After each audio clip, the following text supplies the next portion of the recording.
Good morning students, गुरु classes में आपका स्वागत है।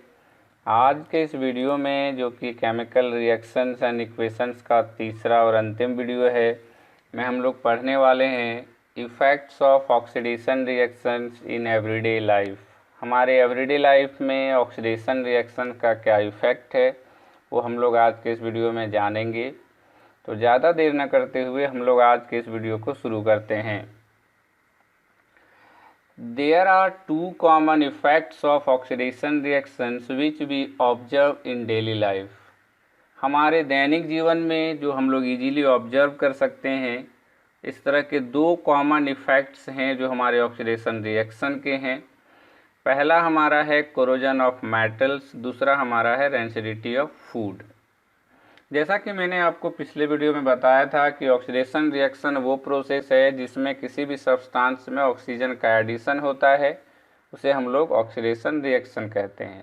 तो यहाँ पे भी जो हम लोग पढ़ने वाले हैं इफ़ेक्ट्स ऑफ ऑक्सीडेशन रिएक्शन, यहाँ पे एडिशन ऑफ ऑक्सीजन के कारण जो इफ़ेक्ट होगा उसी को हम लोग समझेंगे, क्योंकि एडिशन ऑफ ऑक्सीजन को ही हम लोग ऑक्सीडेशन रिएक्शन कहते हैं।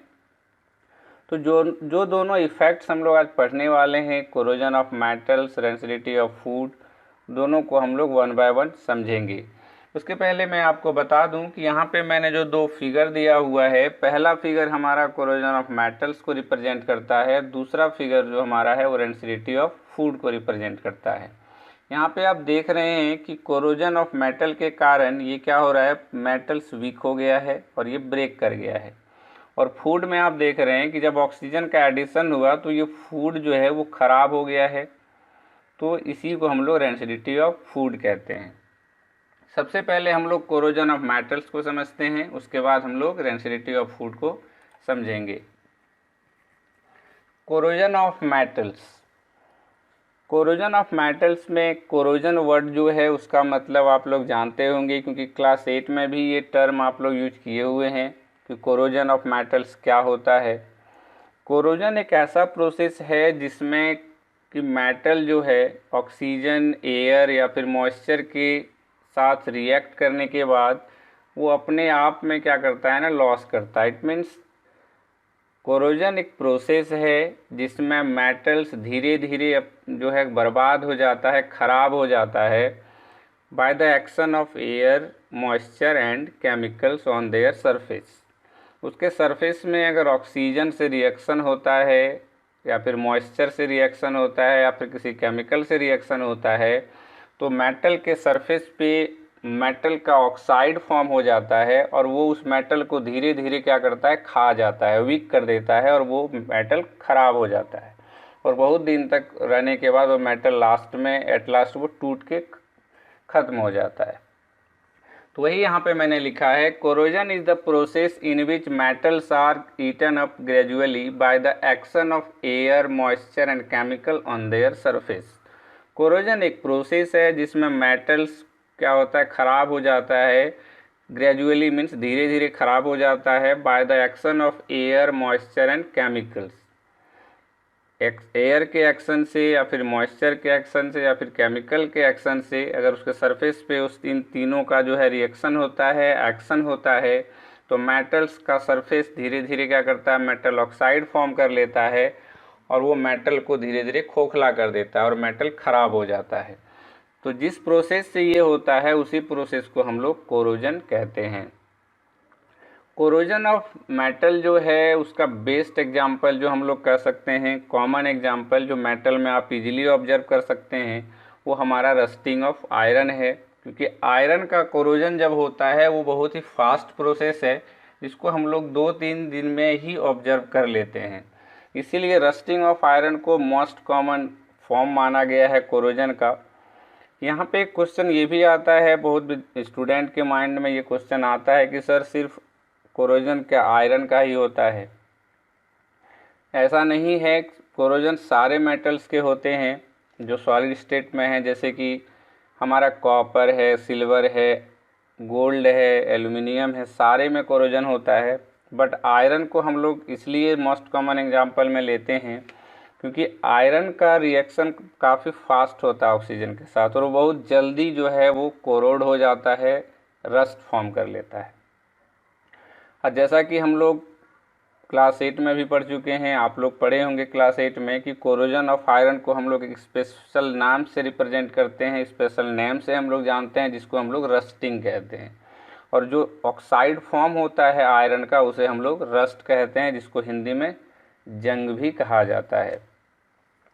तो जो जितने भी मेटल्स हैं, चाहे वो कॉपर हो, एल्युमिनियम हो, फिर एल्युमिनियम हो, कॉपर हो, सिल्वर हो, गोल्ड हो, सारे मेटल्स में कोरोजन होता है। लेकिन जो गोल्ड है, सिल्वर है या फिर कॉपर है, ये सब में जो कोरोजन का प्रोसेस है ना वो काफ़ी स्लो होता है, मीन्स बहुत टाइम टेकिंग होता है।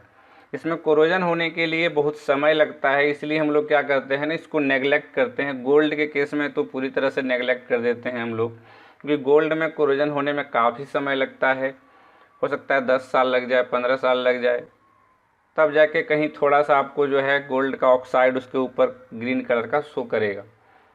बट सिल्वर और कॉपर के केस में आप यहाँ पे देखिए, 2 फिगर मैंने दिया हुआ है। पहला फिगर हमारा कॉपर का है, यहाँ पे आप देख रहे हैं कॉपर हमारा ये ग्रीन कलर का तो नहीं होता है। तो क्या हुआ है यहाँ पे, इस केस में कॉपर का जो मेटल है, जो कॉइन आप देख रहे हैं, इसके ऊपर जो है कॉपर ऑक्साइड का लेयर फॉर्म हो गया है, और इसी को हम लोग कोरोजन ऑफ कॉपर कहेंगे। एग्जाम में क्वेश्चन पूछा जाता है कि how can you identify the corrosion of copper, corrosion of silver. तो इसका आंसर ये होगा कि corrosion of copper can be identified by the green quotation of copper oxide on their surface. अगर आपको आइडेंटिफाई करना है कि कॉपर में कोरोजन हुआ या नहीं, तो आपको ये देखना है कि कॉपर के सरफेस पे ग्रीन कलर का जो है ऑक्साइड फॉर्म हुआ है या नहीं। और जो ग्रीन कलर का ऑक्साइड होता है ना, वो कॉपर का ऑक्साइड होता है, जो ऑक्सीजन से रिएक्ट करने के बाद एक लेयर फॉर्म कर लेता है और वही जो है ग्रीन कलर का हो जाता है, जिसको हम लोग कोरोजन ऑफ कॉपर कहते हैं। तो कॉपर के कोरोजन को आइडेंटिफाई करने का क्या सिम्टम्स है कि वो ग्रीन कलर का जो है लेयर फॉर्म कर लेता है सरफेस पे, तो ये हमारा कोरोजन ऑफ कॉपर हो गया। अगर सिल्वर का हम लोग बात करें, तो सिल्वर में अगर कोरोजन होगा तो सिल्वर के सरफेस पे ब्लैक कलर का जो है कोटेशन हो जाएगा, ब्लैक कलर का ऑक्साइड फॉर्म हो जाएगा, जो सिल्वर ऑक्साइड होगा। तो सिल्वर में एक ब्लैक कलर का लेयर फॉर्म हो जाता है उसके सरफेस पे, और कॉपर में जो होता है वो ग्रीन कलर का लेयर फॉर्म हो जाता है। तो इस तरह से हम लोग सिल्वर और कॉपर के कोरोजन को आइडेंटिफाई कर सकते हैं। कोरोजन ऑफ मेटल्स में और भी क्वेश्चन बनते हैं, जैसे कि पूछा जाता है कि corrosion of iron, it means rusting of iron is a serious problem, why. कहा जाता है कि रस्टिंग ऑफ आयरन, जो हम लोग जंग कहते हैं, लोहे में जंग लगना बहुत ही सीरियस प्रॉब्लम है, गंभीर समस्या है, ऐसा क्यों। तो इसका आंसर ये है, आप अपने से भी सोच सकते हैं कि हमारे जितने भी पुल बने होते हैं, बड़े ओवर ब्रिज बने होते हैं, बस बने होते हैं, जितने भी व्हीकल्स होते हैं, सारे जो हैं आयरन के ही बने होते हैं। तो आयरन ऐसा है जो बहुत जल्दी रिएक्शन करता है और रस्ट का फॉर्मेशन कर लेता है। और रस्टिंग से क्या होता है, धीरे धीरे मेटल्स, यहाँ पे लिखा है gradually eaten up, it means धीरे धीरे उस मेटल को वो क्या करेगा, कमज़ोर करता चला जाएगा अगर कोरोजन होगा तो। अगर बहुत कमज़ोर हो गया तो एक स्टेज ऐसा आएगा जब वो टूट जाएगा। तो मान लीजिए कि कोई पुल है, ओवर ब्रिज है, बहुत बड़ा है, और उसमें वो आयरन का बना हुआ है, आयरन मेटल का बना हुआ है, और अगर आयरन का कोरोजन हो जाता है तो धीरे धीरे वो पुल क्या होगा, बहुत ही कमज़ोर हो जाएगा। और उससे अगर बस जा रही है, कहीं कोई ट्रेन ही जा रही है, जो भी व्हीकल्स वहाँ पे उस पुल से पास होंगे, अगर मान लीजिए कभी वो पुल गिर जाता है कमज़ोर होने के कारण, तो बहुत सारे नुकसान हो जाएंगे। इसीलिए रस्टिंग ऑफ आयरन को बहुत ही बड़ी समस्या बोला गया है, क्योंकि रस्टिंग के कारण क्या होता है ना, मेटल्स काफ़ी वीक हो जाता है और कभी भी टूट जाता है। इसीलिए हम लोग कहते हैं rusting of iron is a serious problem. दूसरा क्वेश्चन है, what is rusting of iron, what is corrosion of iron called. Corrosion of iron को हम लोग क्या कहते हैं, तो आप लोग जानते हैं corrosion of iron is called rusting. और इससे एक और क्वेश्चन पूछा जाता है, what is the formula of rust. तो यहाँ पे आप देख रहे हैं मैंने एक केमिकल रिएक्शन दिया हुआ है। आयरन जब ऑक्सीजन और मॉइस्चर के प्रेजेंस में जब रिएक्ट करता है तो रस्ट का फॉर्मेशन करता है। ये हमारा फॉर्मूला है रस्ट का, Fe2O3.NH2O। तो यहाँ पे ये क्वेश्चन भी उठता है सर यहाँ पे n क्यों है। n यहाँ पे इंटीजर है, पॉजिटिव इंटीजर। आप n का वैल्यू कुछ भी ले सकते हैं, n का वैल्यू 1 2 3 4।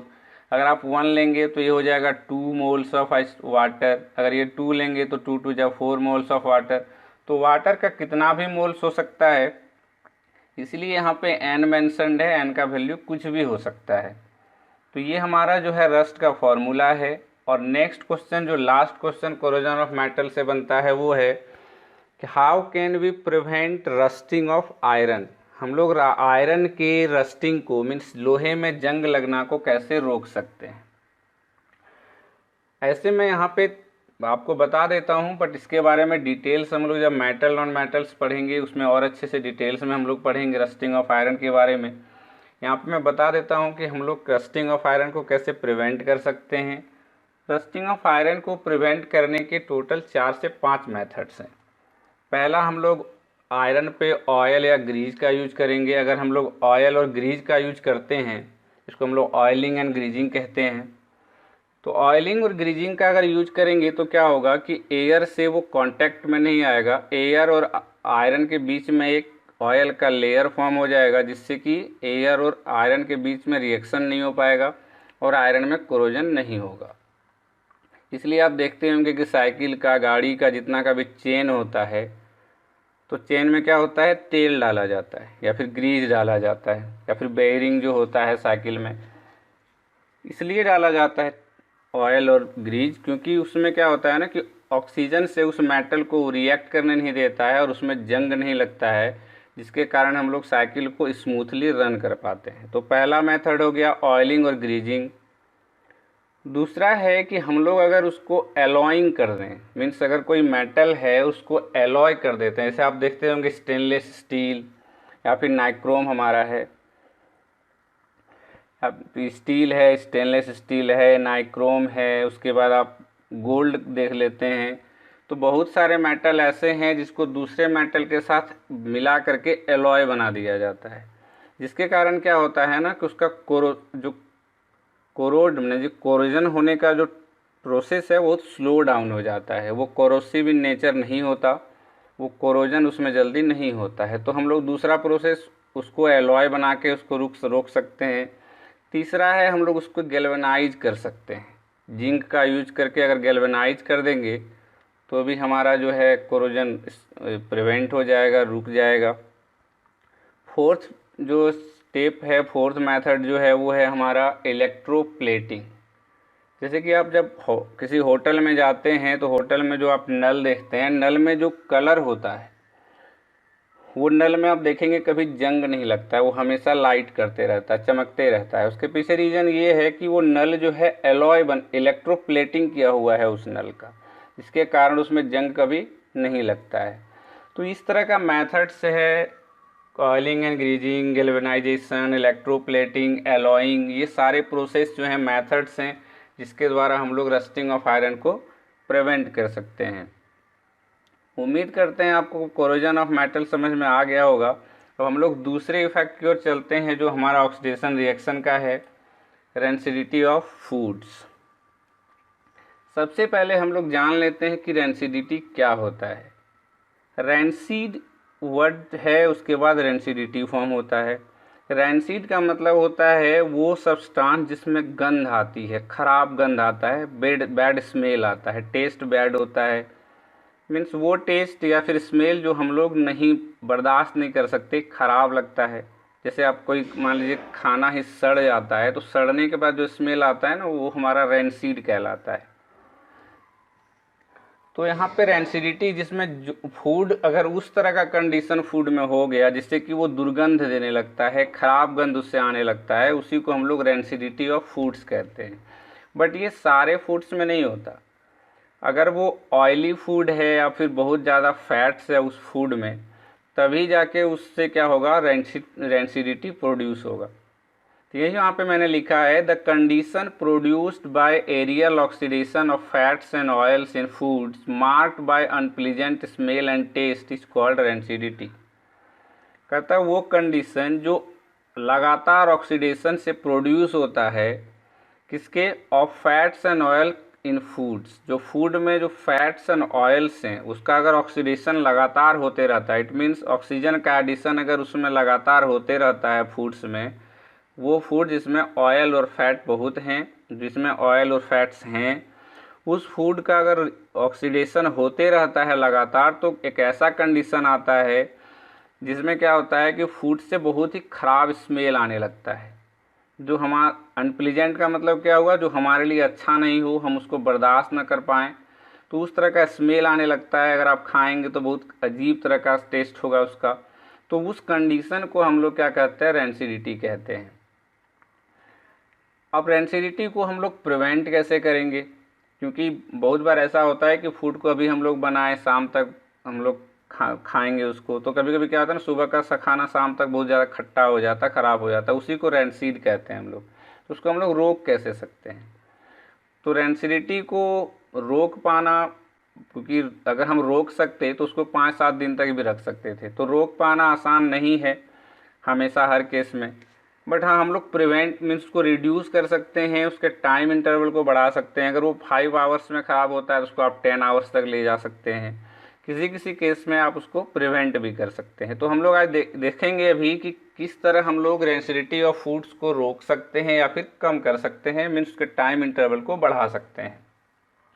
वेज टू प्रिवेंट और reduce rancidity of foods are, पहला हमारा है, rancidity can be prevented by adding antioxidants to foods containing fats and oils. अगर हम लोग उस फूड में, अगर जो फूड ऑयल्स और फैट कंटेन करता है, जिस फूड में ऑयल्स और फैट्स हैं, उस फूड में अगर हम लोग एंटीऑक्सीडेंट ऐड कर देंगे, उससे क्या होगा ना कि रेंसिडिटी उसका बंद हो जाएगा, मीन्स उसका रेंसिडिटी रुक जाएगा। तो एंटीऑक्सीडेंट क्या होता है, एंटी का मतलब आप लोग जानते होंगे, जो उसका अपोजिट नेचर का होता है। ऑक्सीडेंट्स मीन्स जो ऑक्सीडाइज करता है, उसका एंटी मीन्स उसका अपोजिट नेचर, जो उसको ऑक्सीडाइज करने नहीं देगा।